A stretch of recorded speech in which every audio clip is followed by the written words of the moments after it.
Assalamualaikum warahmatullahi wabarakatuh.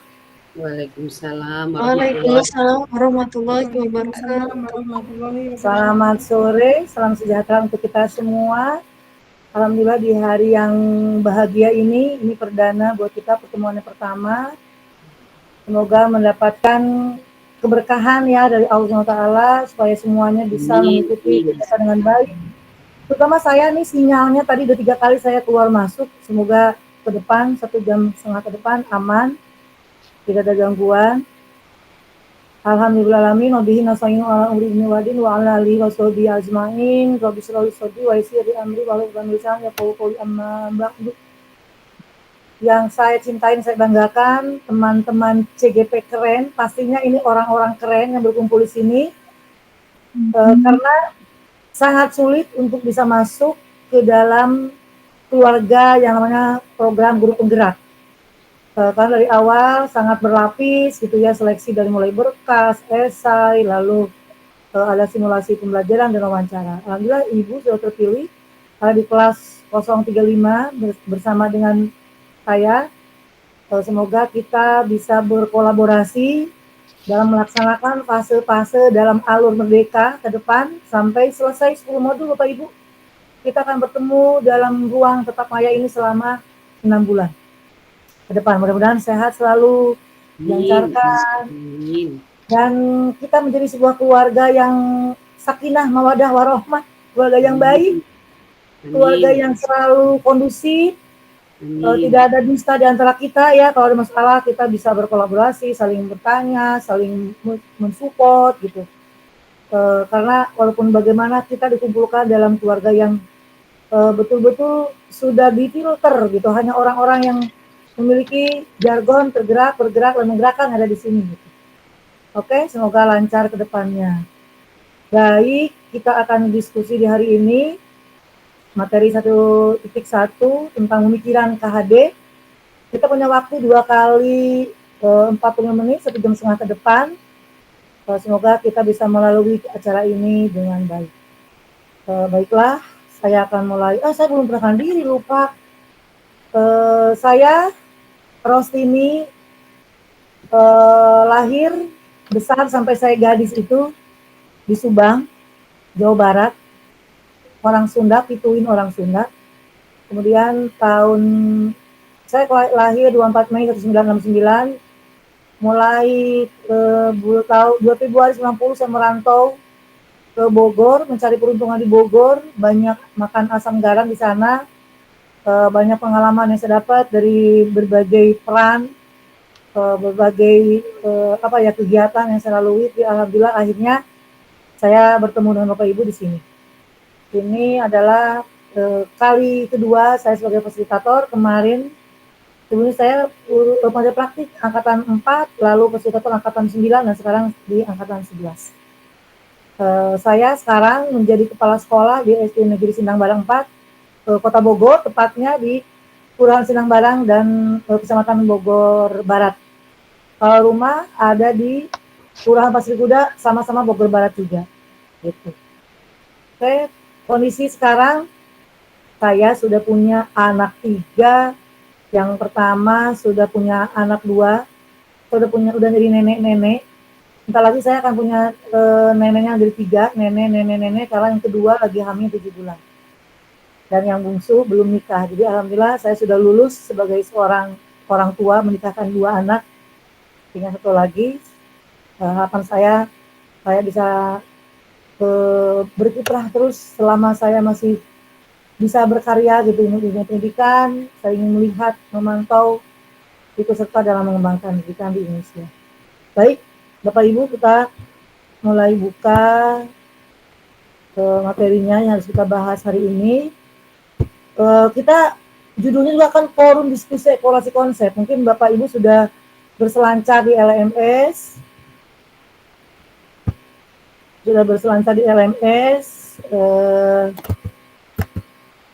Dan ini kalau misalnya Ibu Bapak sudah membaca, kita kan punya alurnya ada 7 alur ya. Di alur mulai dari diri itu udah ada yang dikerjakan sama Ibu Bapak. Saya udah lihat beberapa yang sudah mengerjakan persoalan konsep putar diskusi. Judulnya adalah diskusi refleksi kritis tentang pemikiran KHD. Jadi kita akan bahas materi ini. Semoga Bapak Ibu sudah membacanya.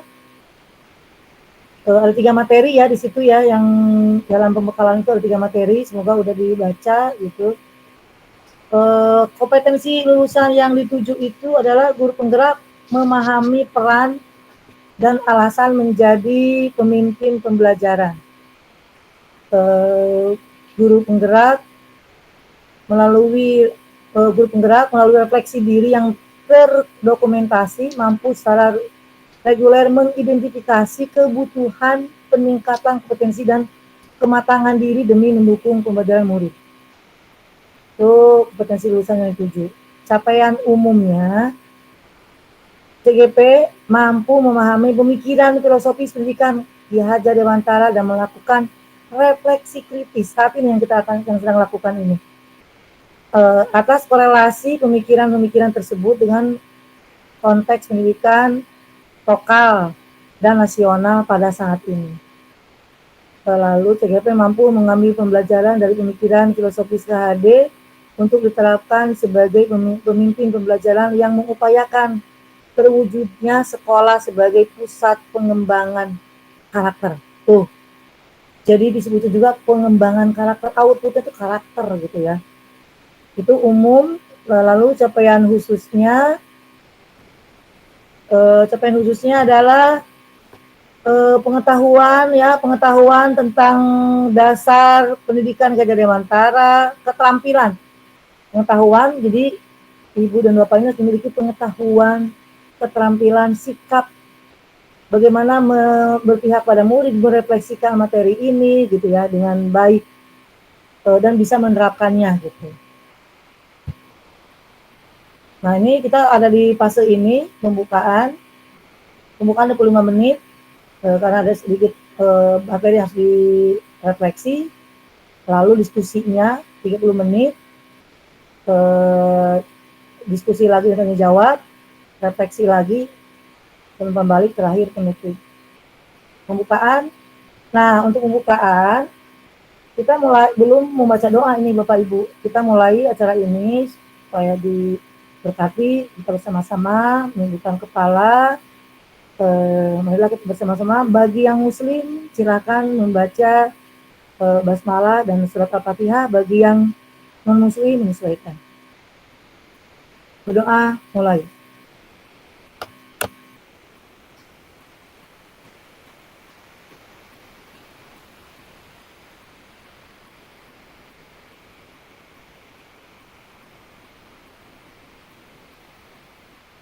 Oke, selesai.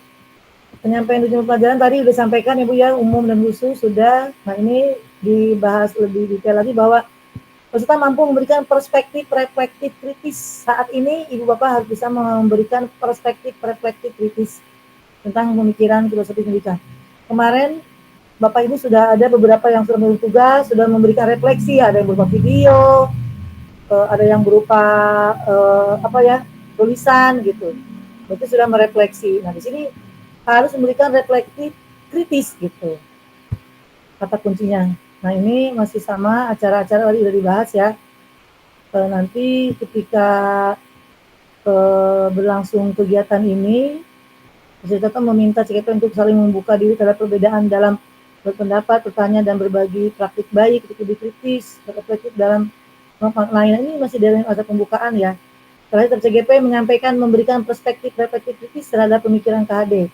Nanti kita gantian, Bapak Ibu akan sedikit melakukan sharing apa sih yang udah Ibu dapatkan setelah mempelajari modul tersebut. Lalu ada dialog dan diskusi, berupa diskusi dan tanya jawab. Tentu dalam dialog ini adalah kita saling bertanya tapi saling memberi jawaban gitu, reflektif ya, saling bertanya dan saling menjawab sehingga kegiatan kita ini berlangsung dengan aktif gitu, antusias. Terakhir ada lagi peserta memberikan umpan balik, lalu memberikan penguatan, dan terakhir memberikan refleksi. Dan terakhir penutup. Nah, kesepakatan belajarnya Bapak Ibu boleh memberikan tambahan dari kata-kata yang sudah dibuat di tayangan ini ada 6. Kalau misalnya Bu perlu tambah, boleh kita tambah. 1, seluruh peserta memiliki kesempatan untuk berpendapat. Setuju ya Bapak Ibu ya? Kedua, berpikiran terbuka dan saling menghormati. Apakah setuju nomor 2? Nomor 3, jika ada satu peserta berbicara, maka peserta yang lain mendengarkan. 4, berpendapat setelah dipersilahkan. 5, berpartisipasi penuh, mengikuti sesi kelas dengan perasaan yang gembira. Penuh itu berarti harus on kamera ya, melihat, mengamati dan terlibat gitu dan setiap sesi kegiatan kita. Nah, ini nanti refleksi kritis TGP 30 menit. Nah, ini untuk membahas ini nih. Nah, sebelum ke mind map kita bahas. Di sini ada waktu 25 menit tadi ya. Ini udah masih di pembukaan nih. Ada pertanyaan pemantik sambil kita diskusi. Ada 4 pertanyaan yang bisa kita kita kupas gitu ya. Ada yang pertama, apa makna kata menuntun dalam proses pendidikan anak bagi saya? Kemudian bagaimana kata menuntun saya maknai dalam konteks sosial budaya daerah saya? Apa dapat saya lakukan untuk mewujudkan pendidikan anak yang relevan dengan konteks sosial budaya daerah saya? Mengapa pendidikan murid anak perlu mempertimbangkan kondisi alam dan kondisi zaman relevansi? Saya minta mungkin Bapak Ibu biar semuanya bisa bicara di chat box dulu. Nanti kita dari chat box ini kita ada 4 pertanyaan ya Bu ya, silakan dijawab di chat box. Nanti dari situ kita akan cari ini supaya ada bukan persamaan pendapat, ada kesimpulan lah gitu untuk 4 pertanyaan ini. Silakan Ibu menjawab pertanyaan ditulis. Sekarang apa bahas per soal aja nih. Untuk soal nomor 1 sekarang aja bahas nomor 1 gitu ya, di chat box semua nomor 1. Itu kita bahas, baru nanti nomor 2 gitu aja ya Bapak Ibu ya. Oke, silakan untuk nomor 1 kita mulai, waktunya 2 menit ya. Tadi kita punya waktu 25 menit. 25, tadi kita mulai jam 16. Tadi jam berapa ya? 16.25an tadi kita mulai ya, jadi udah 15 menit nih. 25, 10 menit, ini ada 4. Bisa 1 menit Bapak Ibu, 1 menit aja ya. Karena kan nanti diskusinya belum. 1 menit cukup lah, singkat padat aja jawabannya. Oke, kita intip siapa yang sudah menjawab.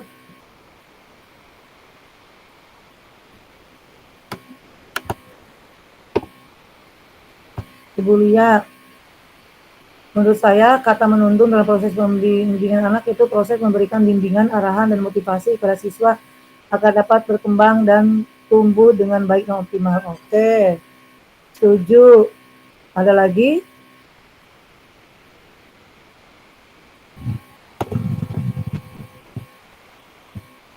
Lalu Bu Sri Romla, menuntun dalam proses pendidikan anak bagi saya seperti memberikan peta sebagai petunjuk arah tujuan pembelajaran. Bisa juga. Ibu Siti Suroyal Mila, menuntun artinya membimbing semua kodrat yang ada dalam diri anak agar mencapai potensi baiknya. Oke, Ibu Tri, menuntun menurut saya mengarahkan, membimbing sesuai kodrat dan zamannya. Menurut pemahaman saya, menuntun itu mengarahkan dan mendampingi anak pada tujuannya. Menuntun menurut saya pendidikan harus mendampingi, menemani mencapai tujuan. Menurut saya kita menuntut itu artinya memberikan pembimbing atau motivasi dibutuhkan peserta didik dalam menggali potensi diri. 1, 2, 3, 4, 5, 6, 7 baru 7 orang yang menjawab. 5 orang lagi yang belum menjawab. Oh, Bu Rahayu langsung bicara. Oke, baik. Bu Rahayu, oke. Ibu mencet apa sih chatbox? Nggak tahu. Ini di sini pesan-pesan yang Ibu suka tulis hadir gitu. Di pesan kayak SMS gitu. Di sini nih Bu, di kotak yang kalau Ibu nulis saya hadir gitu kalau dalam kegiatan webinar misalnya supaya kita nulisin itu di situ maksudnya. Tahu kan Bu ini? Di pojok kanan. Di pojok kanan yang dekat segitiga, dekat peserta. Di chat. Kalau Ibu suka nulis hadir Bu, kalau atau kan webinar suka nanya gitu di situ. Ada kan ya Bu ya? Tadi dari 7 pendapat rata-rata menuntun, membimbing, memberi dalam rangka mencapai tujuan, memberikan fasilitas, kalau saya bisa simpulkan ya, memberikan fasilitas untuk tumbuh kembangnya sesuai dengan kodratnya gitu ya tadi ya, Bu Hika. Menurut saya menuntun bermakna membimbing sesama membimbing tadi apa?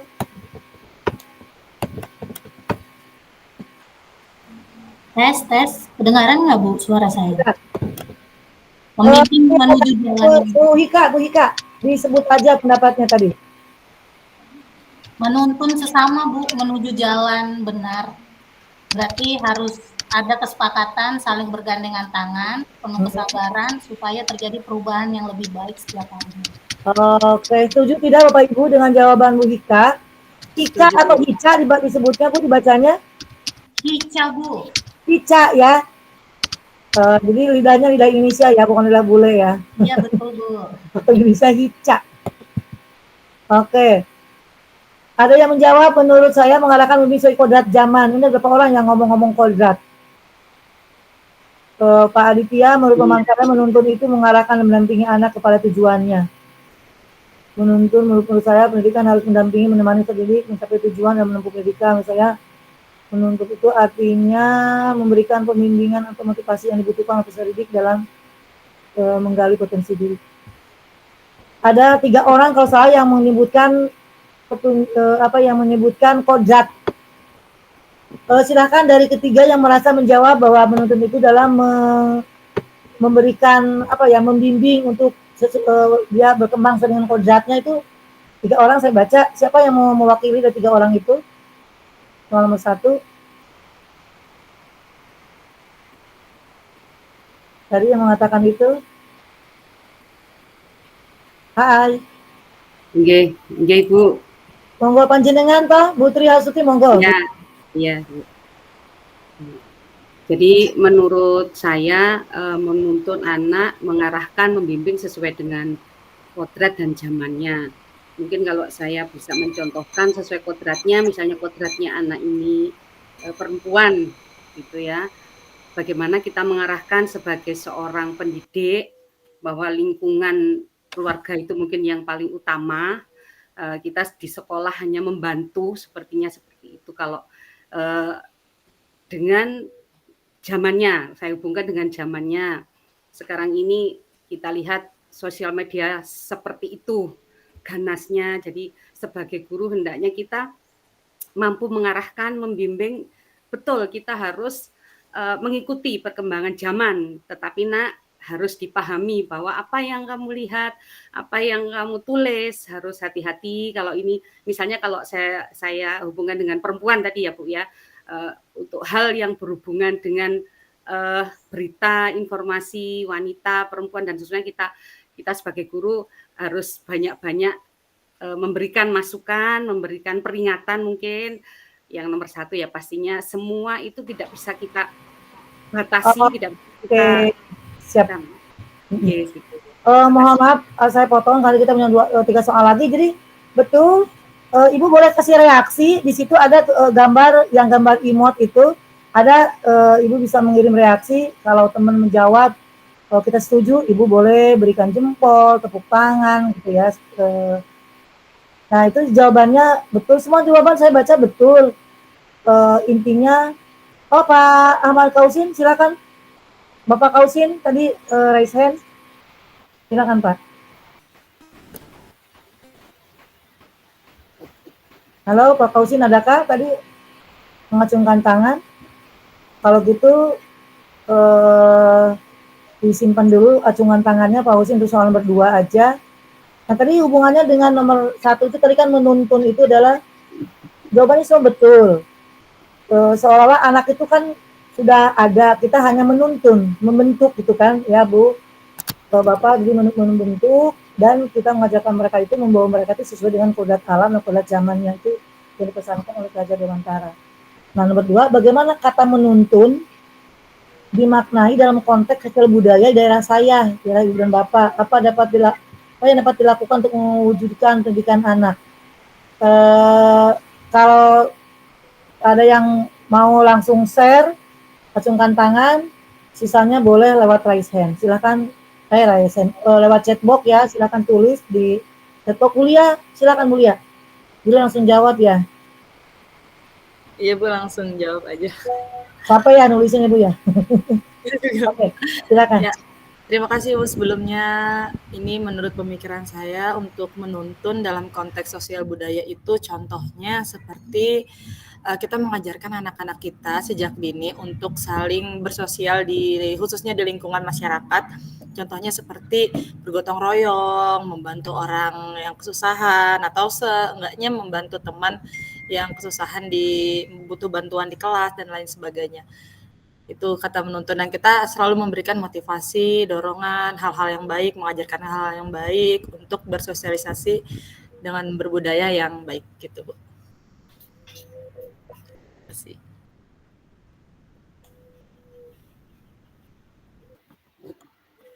Mohon maaf Ibu, mic-nya masih di silent. Pak, terima kasih Bu Lia. Apakah teman-teman setuju dengan jawaban Bu Lia? Adakah yang sudah menjawab di chatbox untuk soal nomor 2?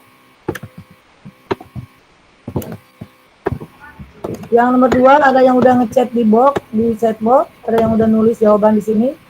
Ibu. Oh, belum ya? Halo?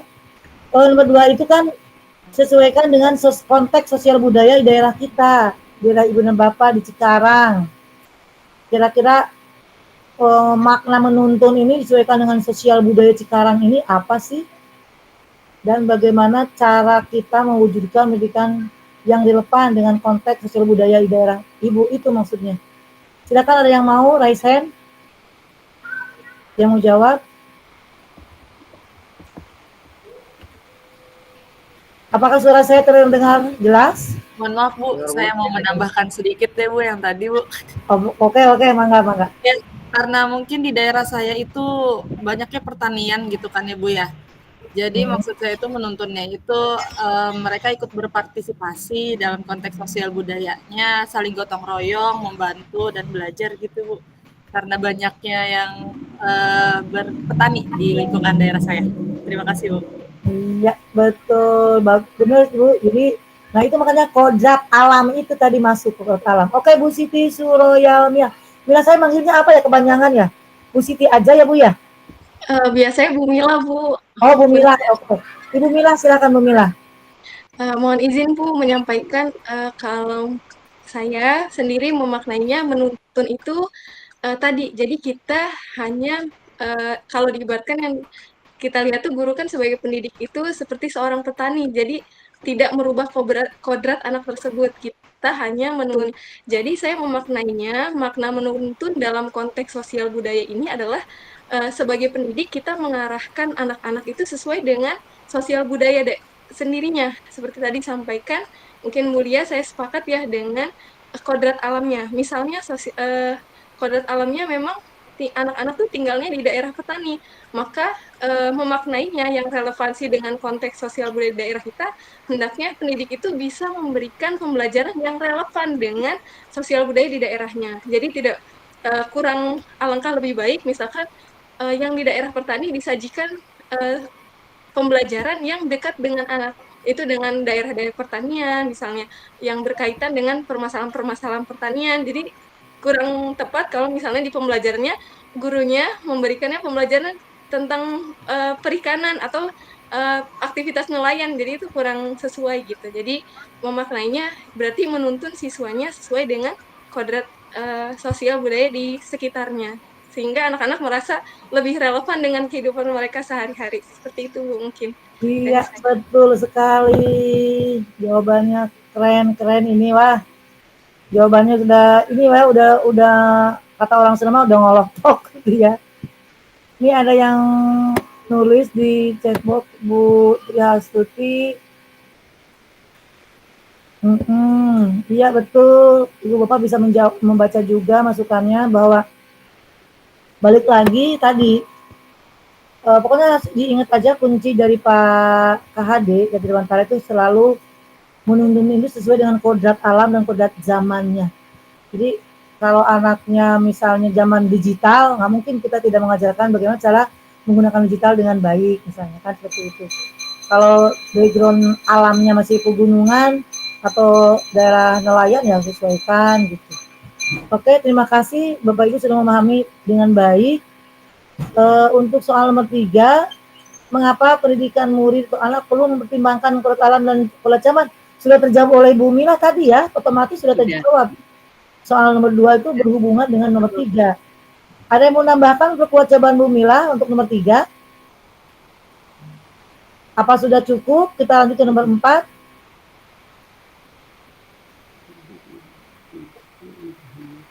Hai, halo.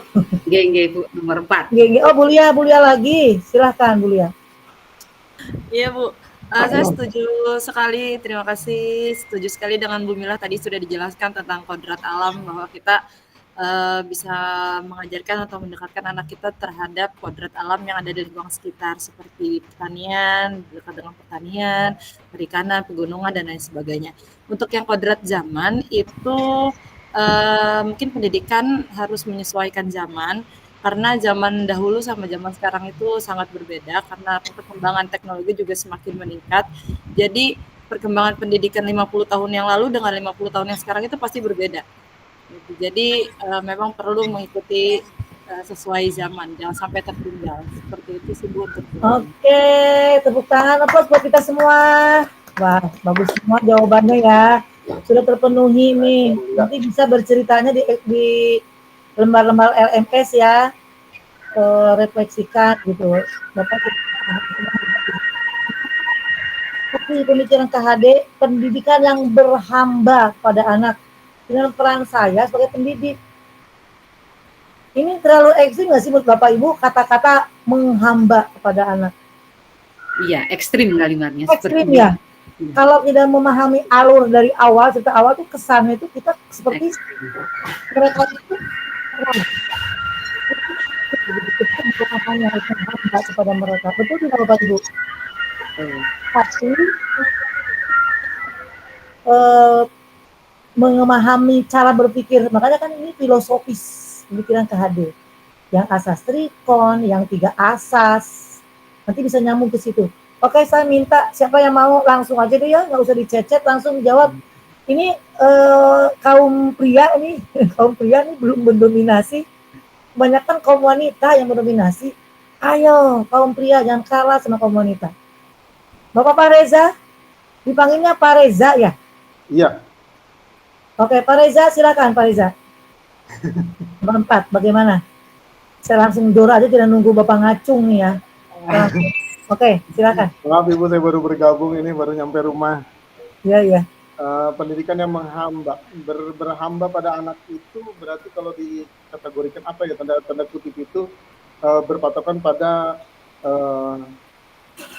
anaknya bagaimana, keadaan anaknya bagaimana, keadaan lingkungan anaknya bagaimana. Dengan peran saya sebagai pendidik ya saya harus menyesuaikan dengan si keadaan anak yang di rumah itu bagaimana. Contoh misalnya kita mendapatkan seorang anak yang ABK misalnya gitu kan, ini ABK-nya bocahnya apa, nah kita menyesuaikan di situ. Jadi kita seolah-olah kayak harus mengikuti kegiatan anak dan sifat-sifat anak yang ABK tersebut, atau yang walaupun bukan ABK berarti jatuhnya seperti anak itu kemauannya di mana sih, barulah ketemu gitu. Misalnya dia susah di dalam pelajaran matematika, berarti gimana nih cara matematika yang lebih cepat, apakah sambil bermain, apakah sambil menulis, apakah sambil bercerita gitu kan. Nah itu yang menurut pikiran saya sebagai kata berhamba gitu kepada anak. Mungkin itu aja Bu. Iya, itu bukan mungkin, exactly, keren jawabannya. Oh, gitu. Jadi nanti bisa terhubung dengan modul 2.2 tentang pembelajaran berefisiensi, nanti ke sana larinya. Nah, oke, saya nggak usah menjelaskan ya, semuanya udah pasti udah paham. Karena kita waktunya sebentar nih. Nah, ini ada mind map intisari modul 1.1 itu ya seperti ini gitu. Tadi udah dibahas. Jadi dengan menghamba itu bukan kita menganggap anak-anak seperti dimanjakan suka-suka dia, kita mereka melakukan kita seperti apa ya, nyuruh-nyuruh orang tua, misalnya dia mengakui sebagai memiliki power gitu, kekuasaan, berkuasa penuh terhadap orang tuanya, tidak seperti itu. Tapi betul kata Pak Reza, keren banget jawabannya. Wah, saya takjub semua jawabannya keren-keren. Bahwa betul menghamba itu artinya memperlakukan anak itu semestinya, karena kalau di kelas itu kan harus student well-being, harus nyaman anak itu belajar. Dan bukannya 1-2 aja nyaman, tapi semua anak secara personal, secara individu difasilitasi, merasa diperhatikan oleh guru satu persatu.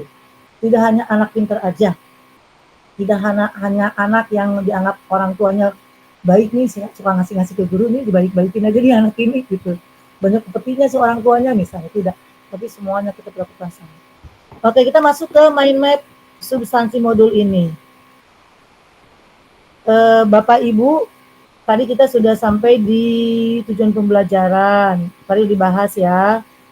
Kemudian ada potret pendidikan Indonesia zaman kolonial. Udah ditonton belum? Ada video bagaimana sih suasana pendidikan zaman kolonial? Ya. Sudah ya?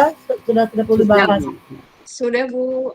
Sudah. Terus dasar-dasar pendidikan menurut KHD kan sudah ada di rangkuman itu. Intinya bahwa dasar-dasar pendidikan KHD itu tadi menuntun aja itu. Intinya menuntun. Sudah kan kalau alam, kalau zaman udah selesai semua. Jadi nanti nyambungnya nanti ke asas trikon, nyambungnya lagi nanti ke asas dan ke prinsip pendidikan yang menurut KHD itu. Kesemboyan, ke asas langsung nyambung. Ternyata muaranya itu pendidikan itu semuanya adalah ke pembentukan karakter agar anak itu selamat lahir batinnya. Betul tidak Bapak Ibu? Saya bayangkan KHD, orang produk zaman dulu yang belum tahu internet gitu ya, tapi pemikirannya udah luar biasa gitu. Hanya sedikit, intisarinya itu hanya ujungnya itu, muaranya itu adalah sehat, selamat lahir batinnya. Selamat lahir batinnya berarti memiliki karakter baik, memiliki wawasan, memiliki kesiapan mental untuk hidup bermasyarakat, itu pasti kan kesana kan gitu. Itu Masya Allah kalau diresapi pendidikan KHD itu luar biasa gitu. Kemudian apalagi nih di sini, interpretasi pendidikan KHD tadi Bapak Ibu sudah membahas tadi ya di pendekatan yang pemantik tadi, cipta rasa karsa karya. Ini adalah bagian dari budi pekerti gitu ya. Budi pekerti itu apa sih gitu budi pekerti? Budi pekerti itu kan berarti berasal dari kata budaya ya. Budaya yang dihasilkan dari ini, dari cipta, rasa, karsa, karya gitu ya.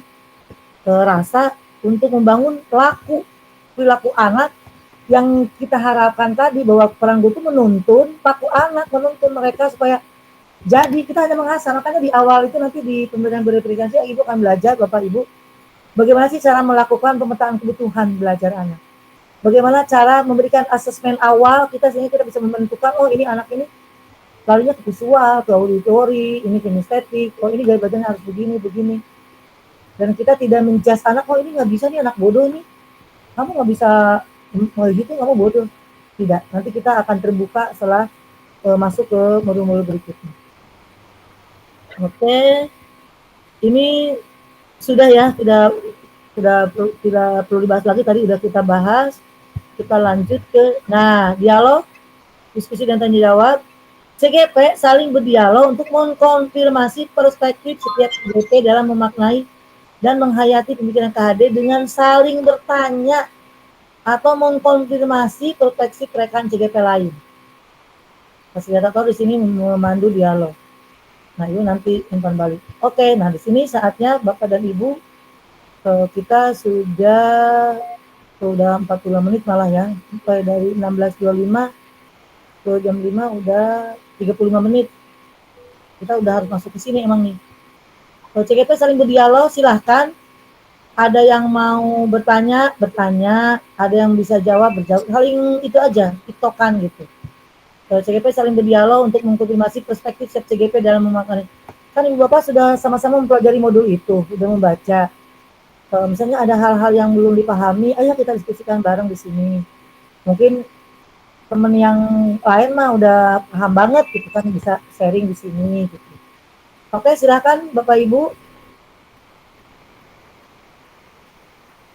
Ada yang mau bertanya? Bukan bertanya masalah teknik ya, Ya. tapi bertanya tentang pemikiran KHD ini, tentang materi evaluasi konsepnya. Kalau teknik mungkin nanti kita bahas ketika kita di ruang kolaborasi. Besok ya Bapak Ibu ya, di ruang kolaborasi yang pertama. Silahkan. Ya. Ada, oke Bu Mila. Silahkan Bu Mila.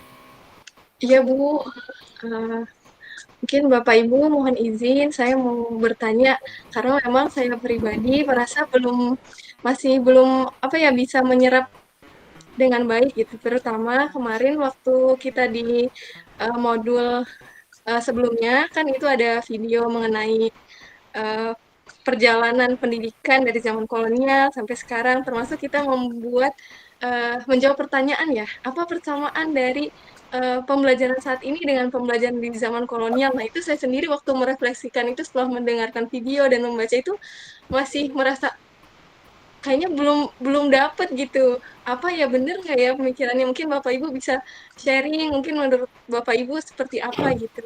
Karena saya sendiri merasa di bagian yang itu belum dapet gitu ininya. Intisarinya apa ya, yang persamaannya apa gitu. Mungkin kalau perbedaan kita bisa melihat dengan jelas gitu ya dari berbagai sisi, tapi kalau dari persamaannya oh apa ya gitu. Saya belum bisa menggali banyak gitu. Bapak Ibu mungkin bisa sharing apa yang Bapak itu. Mungkin itu Bu. Terima kasih. Kembali kasih. Siapa yang mau, ayo.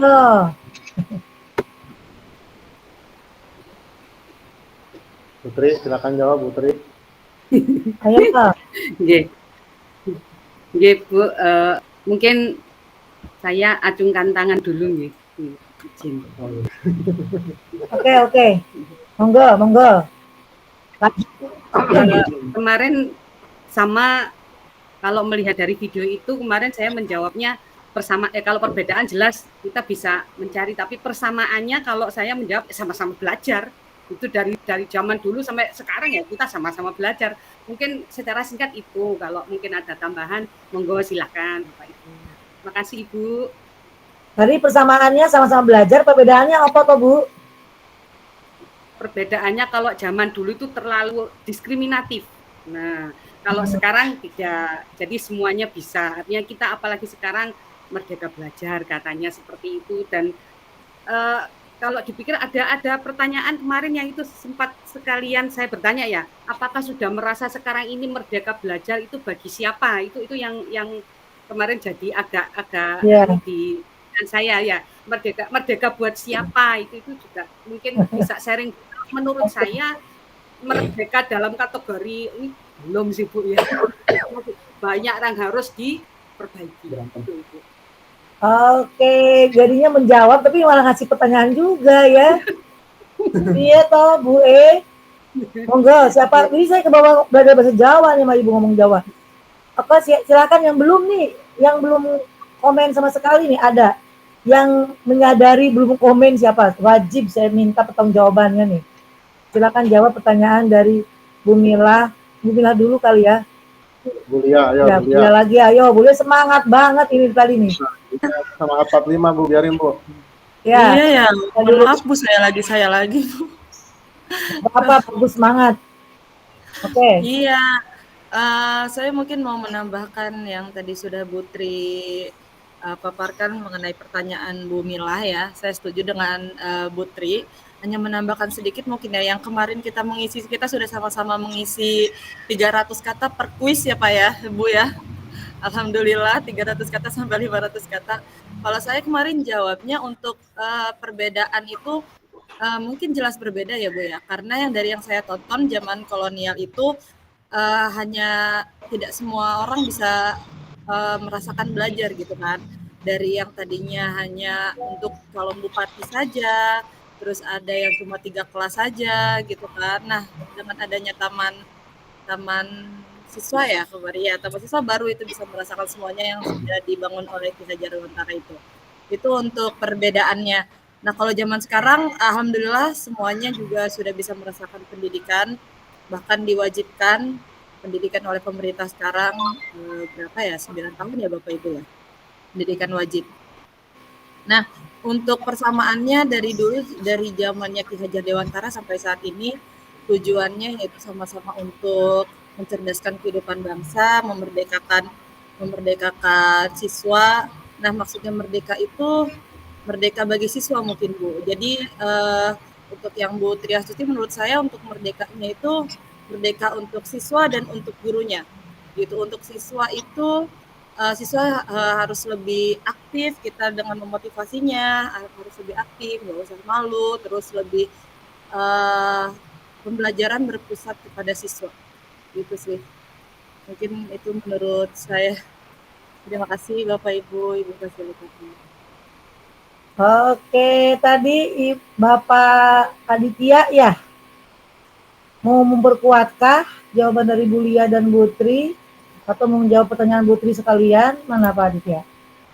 Ya, Ibu izin saya ingin memperkuat saja Bu dengan jawaban yang Bu Lia tadi sudah disampaikan. Sebetulnya jawabannya pun sudah terjawab mungkin ya. Yang membedakan pembelajaran pada zaman kolonial menurut saya dengan zaman saat ini ya sangat jelas secara metode pembelajarannya mungkin Bu. Jadi kalau zaman sekarang ini pendidikan sudah memiliki akses penunjang, banyak akses penunjang untuk memberikan pembelajaran yang lebih efektif seperti handphone, buku, majalah dan sebagainya. Itu adalah perbedaan yang menurut saya paling menonjol antara pembelajaran di zaman kolonial dan pada zaman saat ini. Mungkin kalau di zaman dulu tidak ada tuh yang namanya handphone, majalah dan sebagainya, sehingga pembelajaran hanya berpusat pada satu orang guru saja. Jadi para peserta didik tidak dapat mengeksplor ilmu-ilmu pengetahuan kepada sumber-sumber yang lain. Mungkin dari saya Bu. Terima kasih. Oke, terima kasih. Bagus, sudah memperkuat jawabannya juga. Tapi tidak kesentuh belum sih jawaban pertanyaan Bu Tri? Siapa sih yang merasa dimerdekakan ini gitu? Anak, kata Bu Lia udah merdeka. Bener nggak sih merdeka? Oke, siapa yang mau jawab? Ayo. Seru nih, materinya keren banget. Oh, Pak Reza, oke. Silakan Pak. Awalnya saya mendengar kata merdeka belajar itu agak cukup kaget gitu kan, saya bilang gitu. Kalau merdeka belajar, kata teman-teman nih, kalau merdeka belajar itu enak katanya. Jadi misalnya gini, anak itu menggambar, terus menurut dia gambarnya itu bagus gitu, terus gurunya nanya, misalnya saya bertanya, "Nak, gambar kamu bagus nggak?" "Kalau menurut aku sih bagus Pak Reza," gitu kan. "Terus kalau dinilai kira-kira berapa?" Gitu. Aku maunya nilainya 100. "Oh ya udah silakan aja, karena menurut kamu gambarnya bagus gitu kan, ya udah nilai aja 100. Jadi memerdekakan anak dulu awalnya seperti itu Bu, saya berpikirnya gitu, karena teman-teman bilangnya seperti itu. Jadi ngapain katanya guru pusing-pusing orang yang merdeka anak kok gitu kan. Jadi imajinasi anak itu ya dituangkan seperti itu. Nah, itu awalnya mendengarkan kata merdeka belajar gitu kan. Guru merdeka belajar. Nah, jadi untuk pengembangan pembelajaran peserta didiknya memiliki kodrat dan bakat alami yang sebagai pendidiknya harus kalau dibilang, jadi saya memiliki peserta didik yang dia kodratnya sebagai apa gitu. Dia mau menjelaskannya dalam gambar itu dituangkannya kan, kita selalu bilang, "Oke anak-anak, hari ini gambar bebas." Gitu kan. Ya udah, kamu gambar apa aja terserah kamu gitu. Apa yang ada di imajinasi kamu. Misalnya cita-cita kamu, misalnya kamu pengen punya rumah kayak bagaimana, atau mobil kayak gimana, atau kendaraan apa. Nah, menurut dia bagus, itu cita-citanya dia. Ya maka kalau pas kita tanya nilainya berapa kira-kira rujukan kepada anak, ya Pak kalau nilainya lebih bagus ini kira-kira 90, ya udah berarti 90 lah kasihnya nilainya. Nah itu yang menurut, jadi akhirnya saya berpikir oh iya berarti memerdekakan anak ya sesuai dengan kodratnya, keinginannya dan imajinasinya dia sendiri, itu menurut saya gitu. Untuk gurunya, nah, gurunya menyesuaikan keadaan si anak tersebut gitu, lingkungan anak itu bagaimana. Nah itu yang PR buat gurunya adalah kita harus tahu sampai ke dalam rumahnya atau lingkungan dalam rumahnya itu bagaimana gitu, orang tuanya keadaannya apa, broken home apa bagaimana. Nah itu jadi seperti itu karena mempengaruhi dari si kodrat anak tersebut. Cukup itu aja, terima kasih.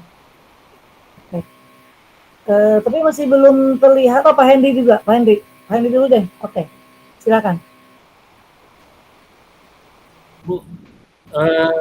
Sedikit menambahkan dari Pak Reza tadi ya, Merdeka Mengajar kalau menurut saya sih berpusatnya itu lebih cenderung kepada siswa. Kenapa? Karena Merdeka Mengajar ini membebaskan siswa berkreasi, berkreatif dan inovasi untuk pembelajaran yang dianggap mereka lebih menarik. Contohnya ketika kita melakukan pembelajaran itu kita harus mengetahui terlebih dahulu pola atau cara mereka belajar gitu dari masing-masing siswa dengan adanya asesmen awal. Nah di situ bisa kita ketahui bahwasanya ada gaya belajar masing-masing siswa dengan polanya masing-masing dan penugasannya itu dengan gaya merekanya masing-masing. Kalau dahulu kan kalau kita sebelum Merdeka Mengajar itu kita samaratakan satu proyek semua, ya udah satu proyek semua mengumpulkan kegiatan pembelajaran. Tapi kalau sekarang itu beda gaya belajar anak tuh beda juga hasilnya. Misalnya yang satu sukanya dengan video, dia dengan buat pembelajaran dengan menggunakan video. Yang satu menggunakan dia dengan cara menggambar, dia ya dengan hasil karyanya dengan menggambar pembelajaran tersebut dan dia bisa mengolah ide dan inovasi dari pemikiran anak tersebut. Dan juga kalau di Merdeka Mengajar itu tidak ada istilah namanya KKM ya kalau nggak salah. Dan kalau di sebelum-sebelumnya itu ada KKM, ada standarnya gitu. Dan kita tidak boleh meninggalkan anak kalau kurikulum Merdeka Mengajar. Mungkin itu aja Bu tambahan dari saya.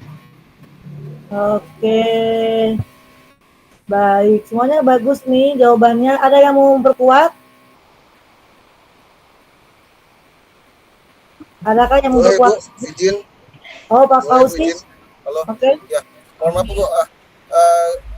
Saya sangat salut Bu dengan teman-teman yang sudah memberikan argumen. Justru gini Bu, yang menjadi titik selama ini justru Merdeka Mengajar itu bukan pada guru maupun siswa.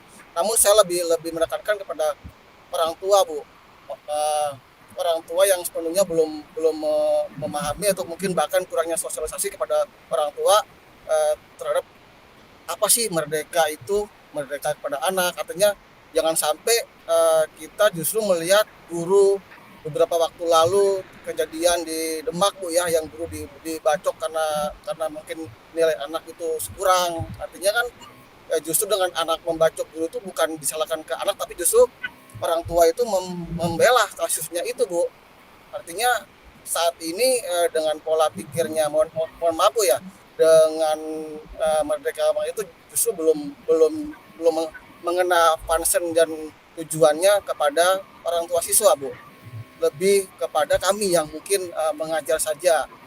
Justru yang lebih vitalnya itu di orang tua itu menurut saya yang mungkin banyak waktu di rumahnya dengan anak, bisa memahami kultur anak, itu yang mereka belum pahami. Lebih mengena kepada kami saja para pendidik di sekolah, namun kepada para orang tua di rumah itu belum mengena Bu. Itu mungkin Bu dari saya Bu. Terima kasih. Wah, semakin berkembang nih jawabannya, tapi semuanya bagus, keren. Saya jadi berasa lagi sidang Komisi 10 di DPR RI ini. Semua. Mohon maaf Ibu, ini juga sambil jalan Bu, sambil di mobil makanya. Iya, nggak apa, hati-hati di jalan Pak, selamat sampai tujuan. Baik. Ada lagi yang memperkuat? Halo? Adakah yang memperkuat? Oke, Pak Henry lagi, silahkan Pak Henry. Terkait yang disampaikan Pak Ahmad tadi ya, bahwasanya Orang tua. cenderung hari ini orang tua sering menyalahkan pendidik ya. Misalnya contohnya tadi masalah nilai. Kalau seharusnya kan di awal tahun ajaran baru ya Bu ya, kan ada sosialisasi tuh terhadap MPLS ya. MPLS ya. Itu kan bukan hanya kita sosialisasi kepada siswa, dan juga nanti ada himbauan juga kepada orang tua siswa bagi siswa yang baru masuk ya. Bahwasanya pelaksanaan kurikulum merdeka itu tidak hanya bisa tercapai hasilnya dengan baik dengan hanya guru dengan siswa saja, tapi dengan adanya dorongan atau motivasi dari orang tua, sehingga stakeholder yang ada menyangkutkan dengan pendidikan anak tersebut bisa berhasil ketika semua elemen yang mencakup pencapaian tujuan pendidikan itu berjalan dengan baik, termasuk dengan sosialisasi kurikulum merdeka pada saat MPLS itu terhadap siswa, orang tua, dan seluruh stakeholder yang ada di sekolah ini. Baik, terima kasih Bu, itu aja. Oke, keren. Ada lagi yang memperkuat? Apakah jawaban sudah terpenuhi belum jawaban pertanyaan dari Bu Tri dan Bu Milah tadi? Sudah belum Bu? Bu Tri? Baik Ibu, saya terima kasih dari pertanyaan yang saya sampaikan. Akhirnya sebenarnya kalau dari hati kita, mungkin Bapak Ibu guru, merdeka dari sisi mana dulu itu sebenarnya sudah kita rasakan. Kita lihat dari sisi siswa bagaimana, dari sisi guru bagaimana, dari sisi stakeholder tadi yang disebutkan Pak Henry ya, karena banyak sekali yang harus dan masih kita harus memberikan pengertian kepada orang tua. Mungkin tadi ada usulan saat MPLS ada kurikulum merdeka begitu ya. Iya, terus mungkin di rapat komite juga bisa mungkin, tapi sudah mewakili. Kalau dari hal nilai dan macam-macam tadi sudah disampaikan. Sebenarnya kalau merdeka banget juga belum Bu sekarang ini. Cuman kita berusaha untuk menuju ke sana yang lebih baik. Terima kasih Ibu. Terima kasih Bapak Ibu yang sudah merespon. Oke. Bagaimana teman-teman? Ada lagi yang mau berbicara? Kalau tidak ada, saya mencoba sedikit mencari benang merahnya mungkin ya. Atau benang hitam, mungkin tidak selalu merah benangnya. Yang merah udah habis, tinggal yang hitam. Pertanyaan Ibu Mila. Persamaan dan perbedaan pendidikan pada zaman kolonial dengan sekarang sudah terlihat beda banget.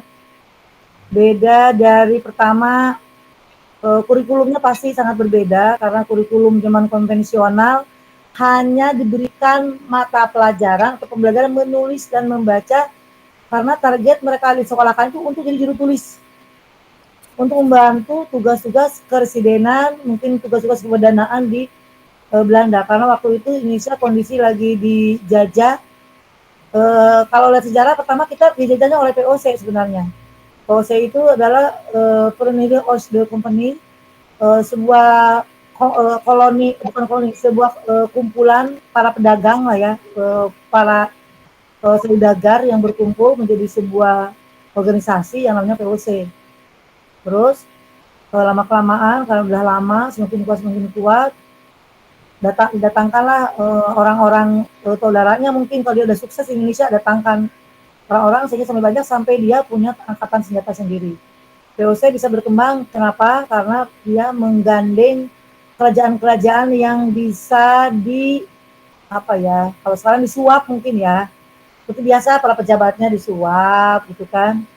Nah, karena dia ingin menguasai perdagangan, karena waktu itu Cina udah masuk, Arab udah masuk, India udah masuk, dia ingin menguasai perdagangan di Indonesia, karena rempah-rempah itu konon kabarnya mahal di sana, karena rempah itu dijual di Berlin ya. Ini saja sedikit sejarah. Jadi itulah sebabnya mereka itu ingin menguasai perdagangan. Nah, karena ingin menguasai perdagangan, akhirnya dia mengadakan kerjasama lah dengan kerajaan-kerajaan, tetapi rakyatnya itu merasa tidak diperhatikan oleh negara. Itu monopoli perdagangan, betul Bu, betul Pak Henry, monopoli perdagangan. Nah, rakyatnya itu tidak bisa diperhatikan. Itu sebenarnya penjajahannya oleh POC di awal, karena dia caranya supaya itu dagangnya gitu. Dia kalau jual ke dia kita dihargai murah, kalau kita membeli ke dia mahal gitu. Dimiskinkan kayak kita itu. Nah, akhirnya ternyata lama-kelamaan VOC itu ada masalah, bangkrut lah, akhirnya turun kerajaan Hindia Belanda.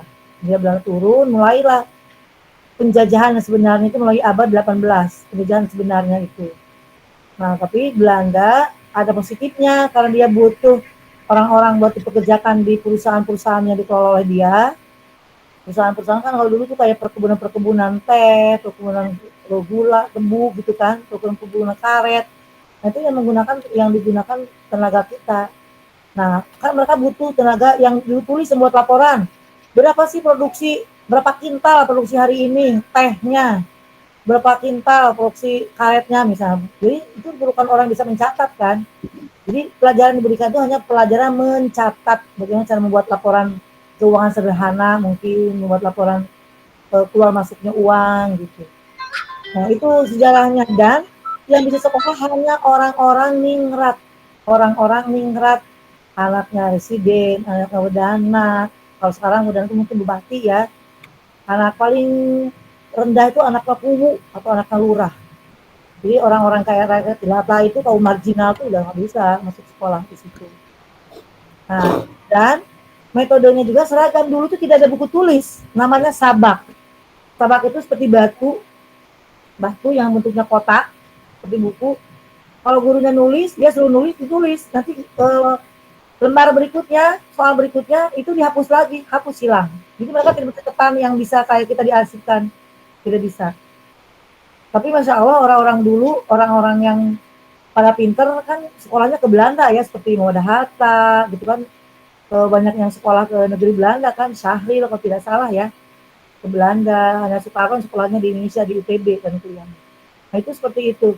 Jadi perbedaannya dengan sekarang sangat jauh. Kalau sekarang disebut kurikulum merdeka itu lahir dari istilah yang diberikan sebenarnya oleh Bapak Ki Hajar Dewantara melalui tadi menuntun sesuai dengan kodrat alam dan kodrat zaman, dan menganggap bahwa anak itu kan ada yang berpendapat anak itu bagaikan kertas putih yang masih kosong, mau diapa-apain terserah kita. Itu pendapat psikolog yang kalau tidak salah John Locke yang berpendapat seperti itu.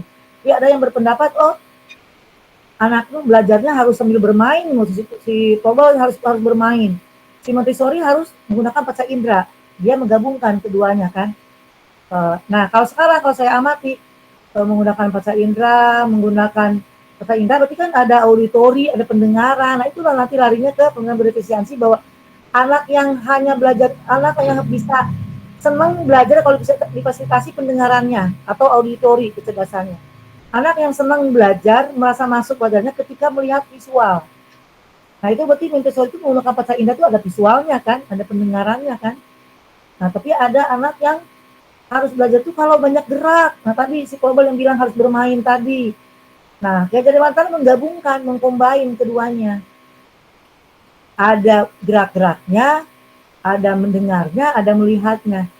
Hasilnya itu harus disebut dengan pembelajaran merdeka. Itu sejarahnya. Kurikulum merdeka itu anak-anak yang tadinya dulu kan kalau kita belajar, saya ingat waktu SD, dulu tuh hanya nulis papan tulis, saya harus mencatat. Teman-teman saya sama, mencatat semua materi yang sama. Dulu tidak pernah bertanya apakah dia suka nyanyi atau tidak, apakah dia suka kinestetik atau tidak, tapi semuanya harus melakukan hal yang sama. Ketika nyanyi semua bareng-bareng. Karena dulu belum terpenuhi fasilitas digital kayak sekarang, bisa menggunakan fokus, guru bisa mengajak anak untuk switching materi lewat internet, misalnya. Kalau sekarang kan udah terfasilitasi. Kalau dulu kan tidak ada seperti itu, jadi seragam. Berarti tidak merdeka ya. Tidak perhatikan anak ini butuhnya apa. Nah kalau KHD udah difasilitasi, anak itu boleh ajarin sesuai dengan kodrat alam atau kodrat zaman. Dia tuh punya keahlian loh, bakatnya A, potensinya B, minatnya C.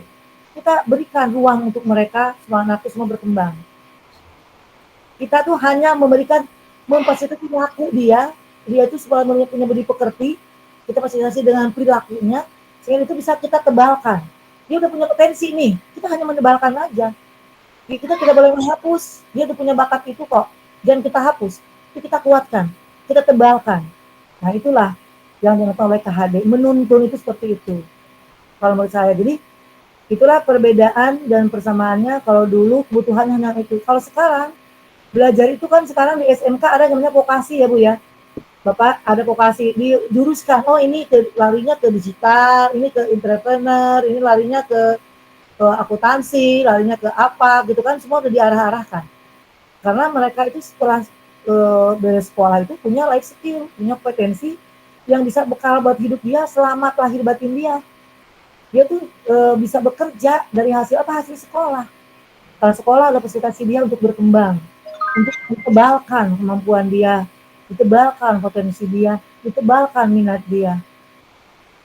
Itu Bapak Ibu kalau menurut saya semoga bisa membantu memperkuat pertanyaan dari Ibu Mila dan Ibu Trihasuti.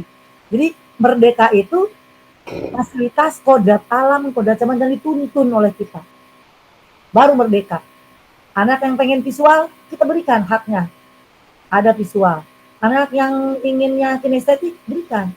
Kan kita bisa mengajar itu tidak hanya melulu duduk manis aja. Kita sambil melihat tayangan video, melihat gambar poster, sambil bernyanyi, sambil menari, sambil mobile misalkan anak bawa keluar, pembelajaran yang alam takambang itu ya, disesuaikan dengan keadaan gitu, yang pembelajaran yang kooperatif gitu. Ya itu maka metode-metode yang ada sekarang, mulai pembelajaran sekarang itu sebenarnya itu kalau kita lihat ya KHD banget gitu loh. Itulah lahirnya Merdeka Belajar itu. Sebenarnya itu intisari dari pemikiran Ki Hajar Dewantara. Demikian Ibu Bapak, semoga bisa membantu menguatkan. Apa ada pertanyaan untuk pernyataan yang saya sampaikan barusan?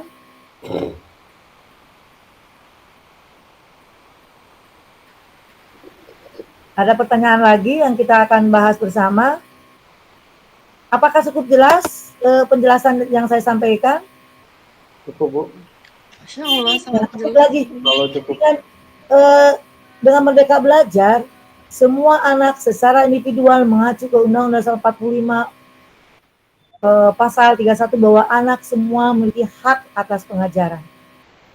Semua anak harus belajar. Kalau misalnya kenyataannya ada anak-anak sekarang udah rame-rame mau bayar kuliah mahal gitu ya, UKT mahal, itu kemampuan negara belum sampai ke situ mungkin ya. Tapi apapun itu kita harus mengusahakan supaya anak itu bisa sekolah minimal sampai SMA gitu. Minimal sampai SMK, apalagi kalau di SMK itu udah vokasi, anak bisa punya kemampuan dasar siap pakai gitu. Sebenarnya sistem pembelajaran yang Indonesia kalau mengacu ke Permendikdas nomor 20 tahun 2003 itu keren banget Ibu. Makanya gara-gara Permendikbud 2003 Megawati mendapatkan gelar Doktor Honoris Causa, itu gara-gara itu. Coba Ibu pelajari, Ibu amati baik-baik itu bagaimana bahasanya. Keren banget. Makanya kalau lihat kita membuat program, membuat proposal, pasti yang disematkan tuh undang-undang pertama itu Undang-Undang 2023. Betul tidak Bapak Ibu? Dasarnya sebuah kegiatan pasti itu. Kenapa? Itu bagus banget. Nah, sekarang itulah barulah pengejawantahannya ke kurikulum Merdeka dan ke P5. Ujung-ujungnya yang kata Pak KHD bilang adalah karakter. Selamat lahir batinnya, karakter. Bagaimana kita membimbing anak-anak, menuntun anak-anak. Sebab kalau kita lihat dari apa yang kita dengar gitu ya, apa yang kita baca dari Ki Hajar Dewantara, bahwa itu fasilitasi anak yang tadinya baik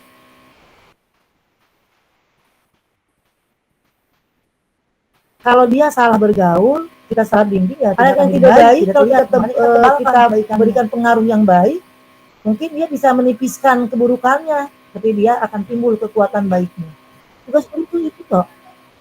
Gitu. Makanya guru itu harus bisa kreatif. Bagaimana caranya memberikan fasilitas anak secara individu, saya selalu bilang gitu. Secara personal, satu persatu itu merasa diberikan perhatian oleh guru. Merasa diberikan fasilitas dalam belajarnya.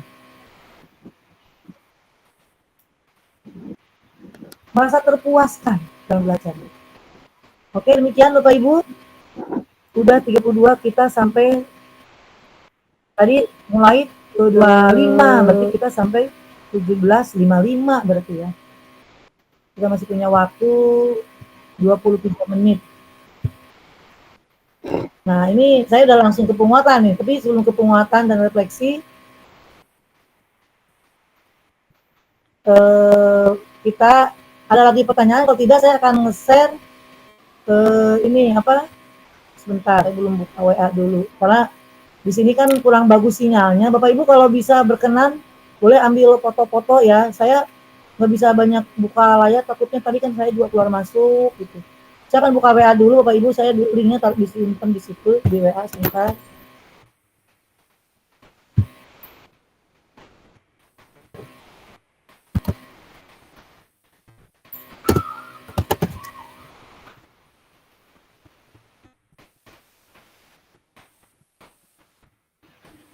Saya buka WA dulu. Sambil saya buka WA, apakah ada yang mau bertanya lagi?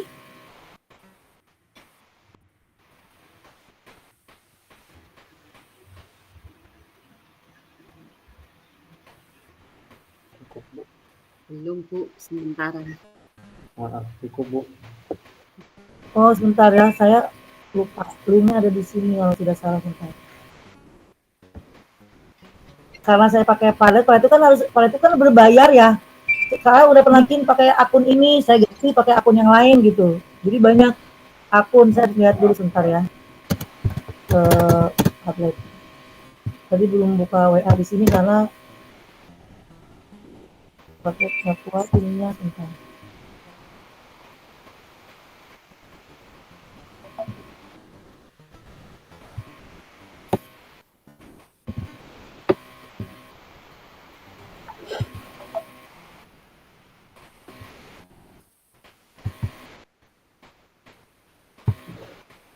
Oke, bentar.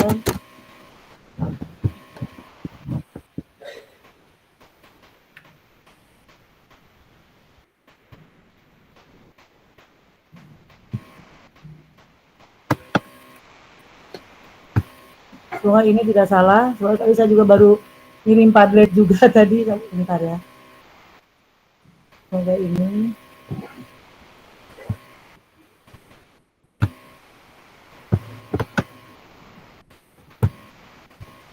Ini adalah saya minta refleksi dari Bapak Ibu. Silakan Ibu dibuka link Padletnya. Oh iya benar ini. Bisa dibuka tidak link Padletnya? Bisa Ibu. Oke. Masih proses nih. Oke. Silakan tulis. Boleh sambil bertanya, misalnya ada yang mau ditanyakan. Ibu tinggal ketik di sini ya, di komen ya. Yang Bapak Ibu rasakan setelah diskusi modul 1.1 terkait pendidikan KHD itu apa? Ada nggak yang masih unek-unek? Aduh, ini Ibu Pasi ini nggak jelas banget sih ngomongnya, ngomongin apaan gitu. Masih belum puas nih, silakan Bapak Ibu ditanya. Sebentar Bu.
jawab.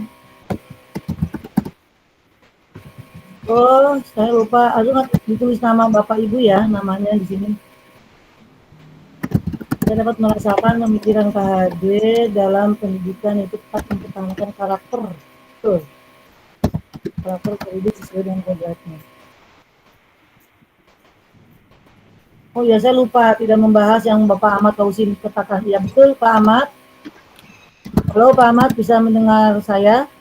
Saya lupa tidak merefleksi jawaban Bapak. Kalau yang masalah peran orang tua sepertinya kurang memahami pendidikan, betul, bahwa kita harus kata Pak siapa tadi? Pak siapa? Yang tadi bicara bahwa di MPLS saatnya kita mau melakukan sosialisasi. Nah, harusnya kita lakukan apa yang disebut dengan program parenting. Itu penting, Pak. Buatlah komunitas dengan orang tua misalnya dan buat jadwal misalnya berapa bulan sekali ada pertemuan, pasti di awal tahun harus ada, jangan terlalu jarang, harus agak sering kalau ada info-info apa kumpulkan orang tua. Jadi kita harus kolaborasi karena sekolah itu sebuah ekosistem di mana di dalamnya ada unsur biotik, ada unsur abiotik.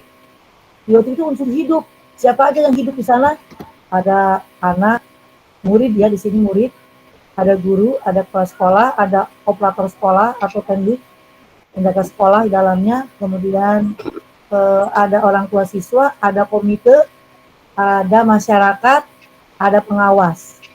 Itu semua unsur harus bahu membahu, harus kerjasama gitu. Lalu kalau misalnya tidak ada komunikasi yang baik, tidak ada kolaborasi, ya tidak akan berhasil. Nanti saling tuduh, tidak percaya sama sekolah, sekolah teh gini-gini melulu, begitulah beginilah. Akhirnya dia langsung ketika ada sesuatu hal yang dianggapnya menyimpang, langsung blow up, keluar rame. Atau tadi mengambil dalam pintas, melakukan tindakan destruktif, merusak, kekerasan gitu. Bully guru, melakukan kekerasan terhadap guru, menzolimi guru akhirnya gitu. Nah itu kenapa bisa terjadi karena tidak adanya komunikasi yang baik dengan orang tua. Jadi ada kerjasama gini, anak itu adalah anak bersama antara orang tua dengan guru. Di sekolah anak kita, di rumah anak mereka. Bagaimana sih kalau namanya kita sayang ke anak kita aja. Misalnya gini, ibu bapak punya anak 2 misalnya, 3, pasti punya karakter beda-beda ya bapak ibu, betul? Karakternya mungkin sama walaupun anak dari kita dan suami kita, anak dari kita dan istri kita, tapi tetap anak itu berbeda-beda karakternya, betul tidak? Betul. Dan ibu akan lakukan perbedaan dalam perlakuan mereka, tidak sama perlakuannya, betul? Oh si ini mah senangnya makanannya dengan semur jengkol, kita kasih semur jengkol. Oh dia mah sukanya rendang daging, kita masakin rendang daging. Kayak anak ini dua-duanya bisa makan gitu loh. Sama sekolah itu seperti itu. Sekolah dengan anak yang banyak itu anak-anak kita di sekolah. Bagaimana caranya mereka itu dibuat kita nyaman.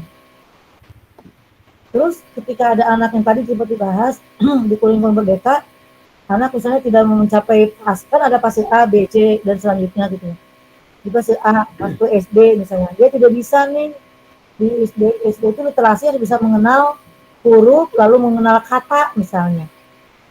Nah ternyata anak ini gagal nih, tidak bisa, ya dilanjutkan di kelas 2-nya untuk bisa sampai dititipkan ke guru kelas 2. Hei guru kelas 2, anak ini bla bla bla bla bla, apakah ibu bisa support? Gitu. Kalau begitu ya kita taikan anak itu dengan catatan dibantu di kelas atas. Ternyata di kelas 2 ini anak masih belum berubah, padahal udah dibantu. Titipkan lagi di kelas 3, dititipkan lagi. Kalau begitu terus, baru kita rujuk ke psikolog, ke psikiater. Ada takutnya ini anak ABK. Tapi ketika ada anak yang, ini jangan menjudge, anak ini bodoh nih, nggak bisa apa-apa, padahal kita udah berusaha, kita mungkin belum selesai tadi. Di awal ada yang disebut dengan pemetaan kebutuhan, melakukan asesmen awal, misalnya melakukan pemetaan kebutuhan. Bisa jadi anak ini mungkin ABK atau kita belum tahu nih anak cerdasnya di bidang apa, belum ketemu sama kita. Jadi jangan buru-buru menjudge. Dan jangan buru-buru anak nggak naik kelas nih karena bodoh, jangan. Di kurikulum merdeka tidak seperti itu. Kita fasilitasi anak, takutnya anak punya kecerdasan yang lain, kita fasilitasi. Itulah kurikulum merdeka. Oke Bapak Ibu, kita lihat jawaban Bapak Ibu apakah semua sudah menjawab atau belum. Kita lihat. Ada udah 11 orang ya. 1 orang lagi yang belum menjawab. Lalu saya akan baca. Saya dapat merasakan membuat KHD dan memberikan ujungnya karakter sesuai kodratnya. Ada lagi menjawab mengikuti diskusi modul 2. Saya merasa senang dan dapat memperkuat pemahaman dan dapat mengkonfirmasi perspektif saya mengenai konsep modul. Satu. Saya rasakan saya semakin diperlengkapi terkait pemikiran KHD. Alhamdulillah. Setelah melaksanakan ruang kolaborasi dengan saling berdiskusi dan berbagi pendapat satu sama lain, saya mendapatkan banyak ilmu yang tadinya masih kurang paham mengenai materi ini dari modul ini. Alhamdulillah diskusi modul 1 terkait pemikiran KHD berjalan dengan lancar dan saya pun menjadi lebih paham dan memahami materi pemikiran KHD. Semoga saya bisa menerapkannya. Amin. Prosesi diskusi modul 1 dengan Ibu Fasilitator dan rekan-rekan memberikan masukan yang dapat membuka dan memahami lebih lanjut pemikiran KHD yang sebenarnya tujuannya satu untuk berikan anak-anak merdeka belajar, begitu juga dengan guru merdeka mengajar. Terima kasih dan rekan-rekan, saya dapat mengetahui perbedaan pembelajaran saat zaman kolonial Belanda dengan pembelajaran di era modern ini. Alhamdulillah pada pertemuan diskusi pada hari ini banyak mengenai teman-teman yang hebat, mengenal teman-teman yang hebat, dan menambah wawasan saya lagi tentang modul 1 menuntut anak sesuai dengan kodratnya. Oke, saya merasakan banyak menjadikan acuan dan pelajaran dengan beragam jenis pengertian di ruang kolaborasi. Alhamdulillah setelah mendengarkan diskusi modul 1 ada pencerahan buat saya bahwa merdeka mengajar bisa dilihat dari pembelajaran yang bebas dan merdeka siswa dibebaskan untuk memiliki gaya belajar sesuai kemampuan mereka. Jadi lebih memahami terkait dengan wawasan dan pendidikan komunikasi saudara-saudara baru saya berbagi pemahaman. Alhamdulillah diskusi modul 1 ada pencerahan buat saya berbagai permasalahan dan perbedaan pendidikan kolonial. Oke Pak Jul Henry terakhir. Oh udah semua ya, harus menjawab. Terima kasih. Berikan aplaus buat kita semua. Kita yuk bisa refleksi. Bisa kan tepuk keren? Keren. Wow, keren. Yuk kita sama-sama ya. Sambil merefleksikan diri. Ya. Oke, tepuk keren.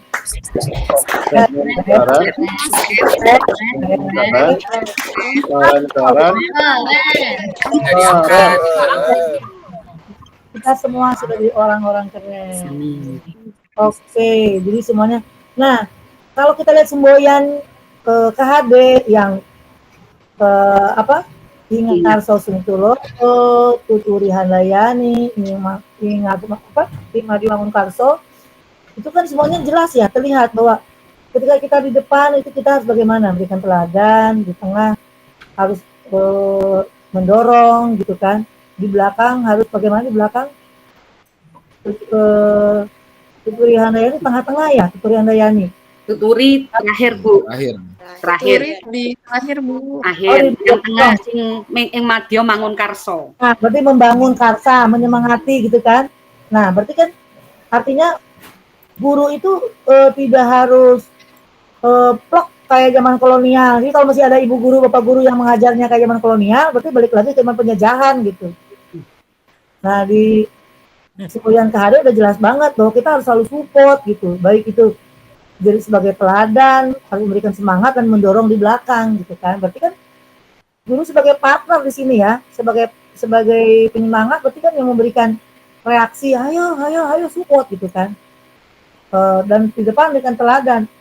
Karena ada istri bahasa tidak salah kalau ada kata-kata guru kencing berdiri, hanya kencing berlari. Bagaimana anak bisa sukses? Bagaimana anak bisa belajar dengan baik? Gurunya aja ngajarnya masih cara konvensional. Insya Allah di sini semuanya keren-keren. Saya udah tahu nih dari cara berpikirnya, Ibu dan Bapak sudah keren semua gitu ya.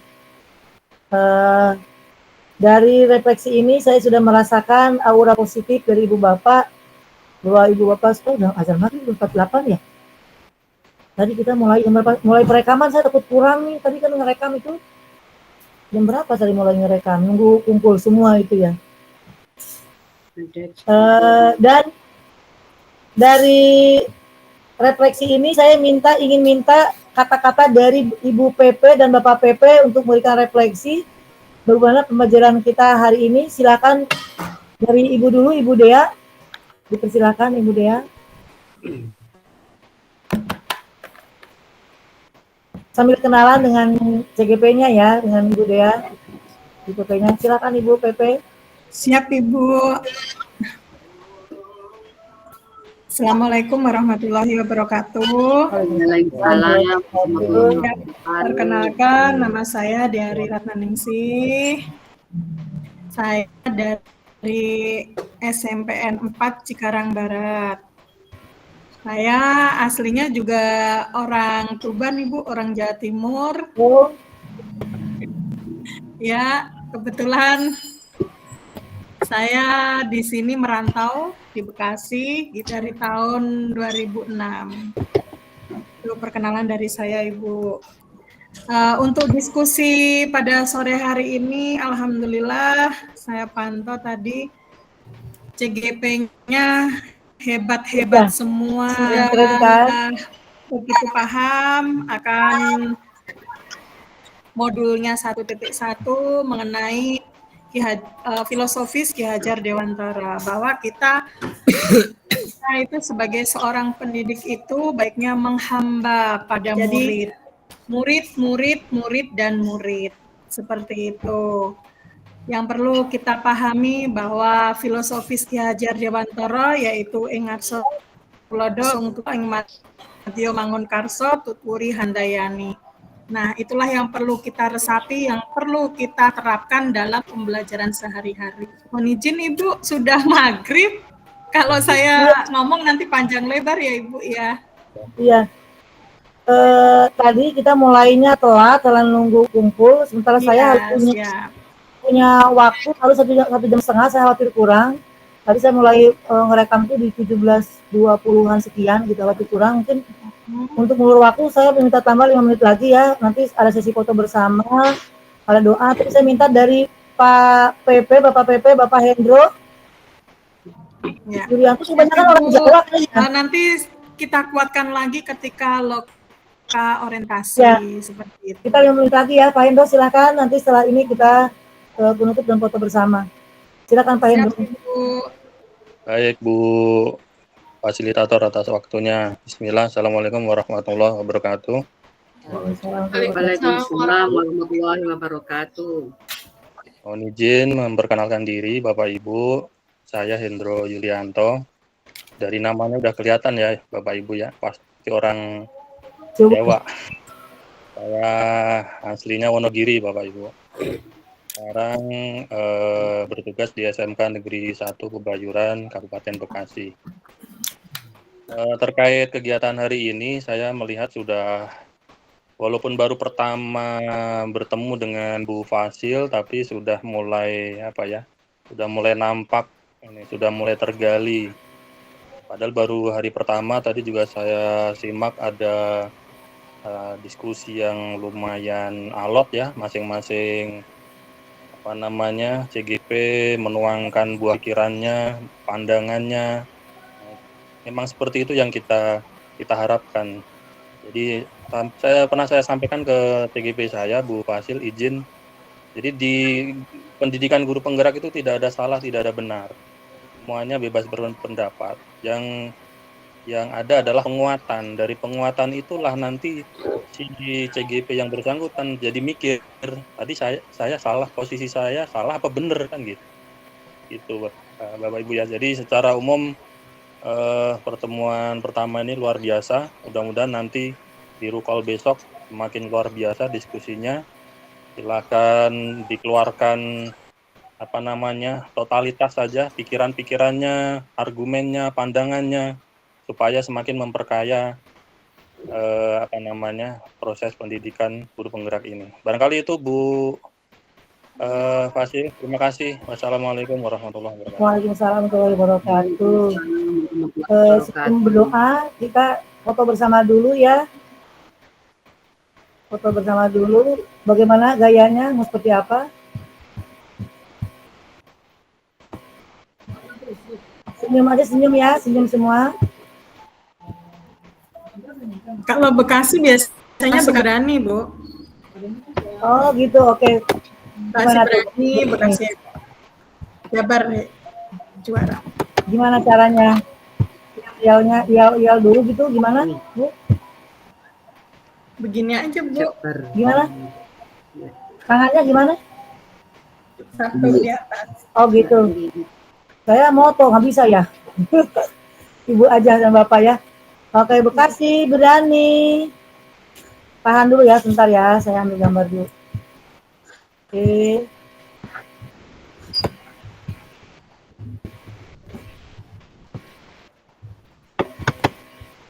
Oke.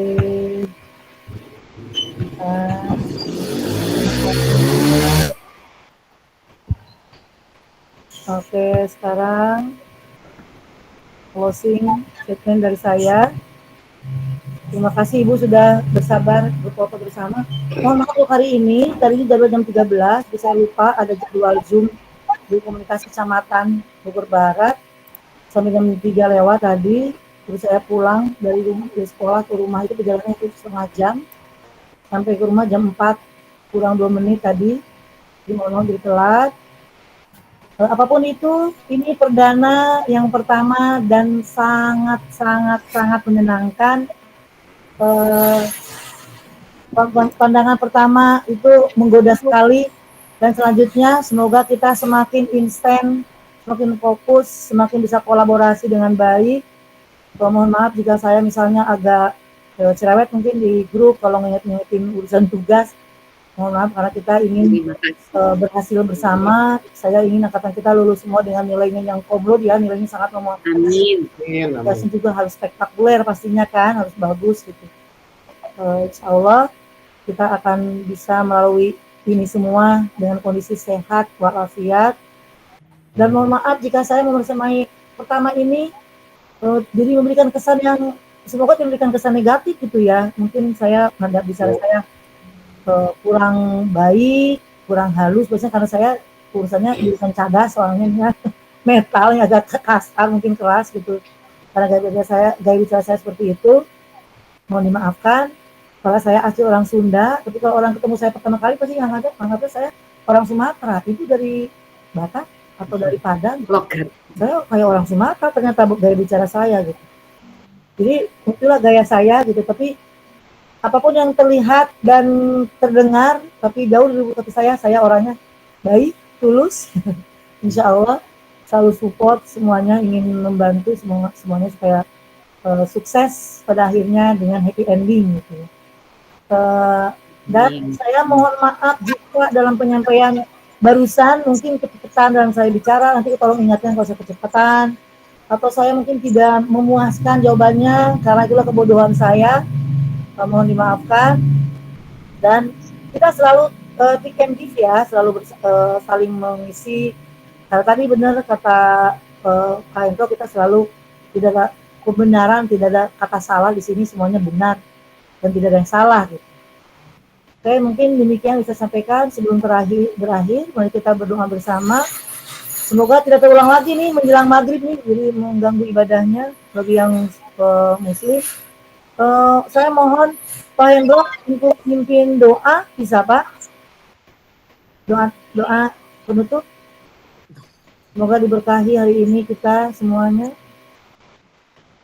Baik Bu, mohon izin karena posisinya daring, masing-masing aja Bapak Ibu ya berdoanya. Ya, jadi mohon izin saya pimpin berdoa menurut agama dan kepercayaannya masing-masing. Berdoa disilakan.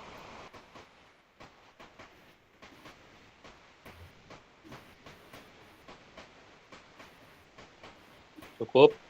Terima kasih. Saya kembalikan ke Ibu Asil. Oke, terima kasih Bapak atas segala Bapak dan Ibu atas segala semangatnya, antusiasnya, khususnya buat Ibu PP dan Bapak PP sudah berikan review. Bapak Hendro apalagi plus memberikan membantu kita untuk doa bersama. Semoga kita diberkati oleh Allah, diberkati oleh Tuhan, semuanya sehat, lancar tugas-tugasnya. Kalau kemarin ada trouble ya, Pak siapa sih yang trouble itu kemarin? Tadi saya Pak Kausin Saya, ya? Bu. Oh, Pak Henry, itu udah aman ya Pak ya? Tadi katanya udah beres semua? Ya, udah. Alhamdulillah. Oke, tapi tidak sempat bertanya ke admin, tidak? Tidak, ke PP-nya aja, Bu. Oke, alhamdulillah. Bapak Ibu, selamat menunaikan ibadah sholat. Sampai bertemu lagi besok. Besok pukul 13 bisa ya? Mudah-mudahan. Insya Allah, Bu. Insya Allah. Oke, besok lebih lama, 2 jam setengah waktunya. Terima kasih. Mohon maaf sekali lagi atas segala kesalahan, kekurangannya, dan kesilapannya. Semata-mata mungkin kebodohan saya, kalau ada yang salah, mohon dimaafkan. Terima kasih. Wassalamualaikum warahmatullahi wabarakatuh. Waalaikumsalam warahmatullahi wabarakatuh. Oke. Terima kasih, Bu. Makasih Pak Hendro, makasih. Assalamualaikum. Ya, silakan.